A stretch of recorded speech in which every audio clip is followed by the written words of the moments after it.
Hey, what's up guys? Just a quick unboxing of the new iPhone 6.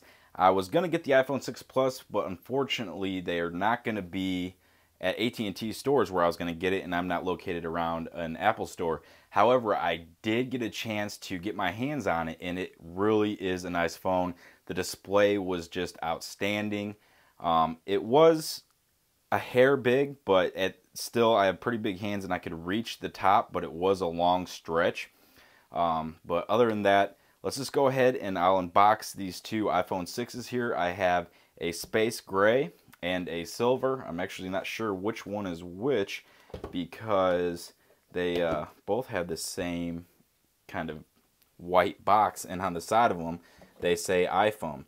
One's a 64 gig, one's a 16 gig. Now let's go ahead and open these up. Oh, maybe here on the side I guess you can tell the difference. If you see here, this one's kind of like a silver, and this one's a little bit darker. So I bet that one is the space gray. So we'll start here with the silver, and there it is. So we'll go ahead and pop this out, peel off the protector here, and that's that.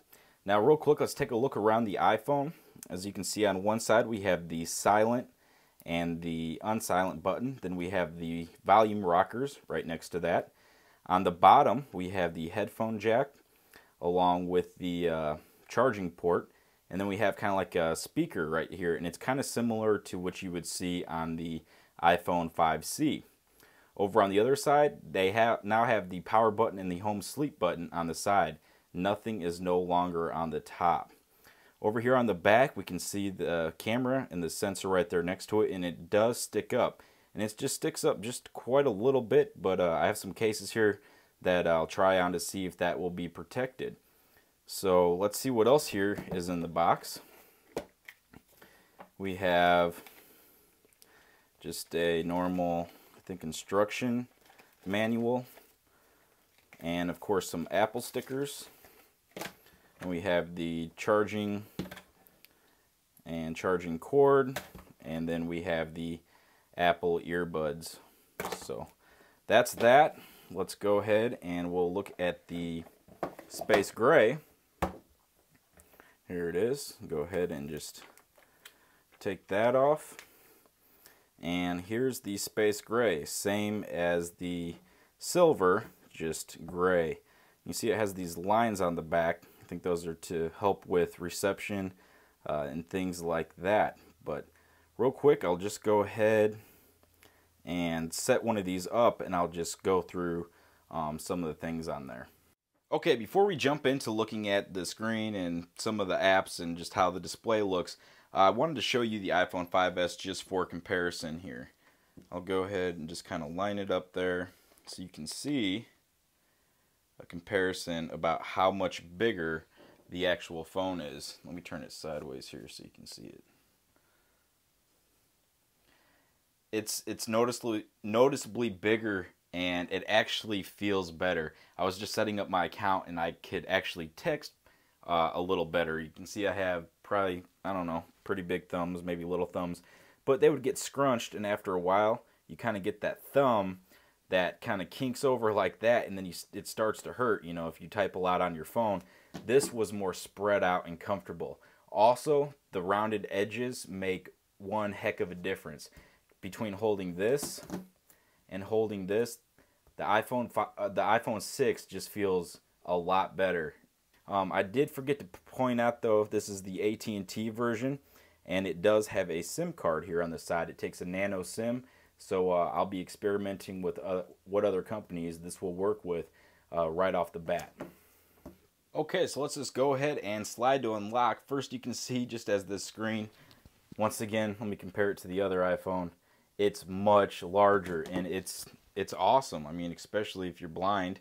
I'll go ahead and type in my password here. And the first thing you'll notice that the apps are a lot bigger. Now that can be changed in settings, and you can actually do it instead of zoomed.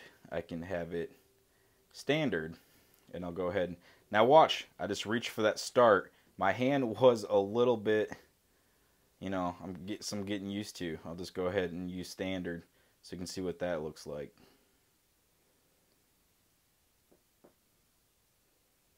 Well, it's taking a long time just to switch over to standard. Okay. So there we go. Now you can see the apps are much smaller, so I guess that's just preference. As of right now, I think I like the apps to be bigger. But let's just look around in some of, like, check out the camera. Camera's always fun to look at here. Let's give us something to look at. Whoa, that's a big picture. It's a large screen. If they can, you can use this with like DSLRs or something for video. That would be really nice. That's slow-mo, time-lapse. You got the video. Not much has changed here, but it's just a lot bigger. So that's, I mean, not a whole lot to say. It's the bigger iPhone. It feels really comfortable in your hand. I'm not going to lie. It feels really comfortable in your hand. And I did want the 6 Plus, but honestly, this one's probably going to fit in my pocket a lot better. Let me just play with these. You hear the volume clickers there? Those feel a lot different, and they make some noise too. A lot of noise. Let's go back to the 5S here. They're kind of muted. They feel a little bit more dense. This feels a little bit, I'd almost say cheaper. I don't know. I don't know if that's a good thing or not. But there you go. There you have it. The iPhone 6. I keep on wanting to call it like the 5.6, but it's the iPhone 6. Hopefully once the 6 Plus comes out, I'll be able to get my hands on that and check that out. But that's that. I got a bunch of cases here. Forgot to tell you. I got a bunch of cases.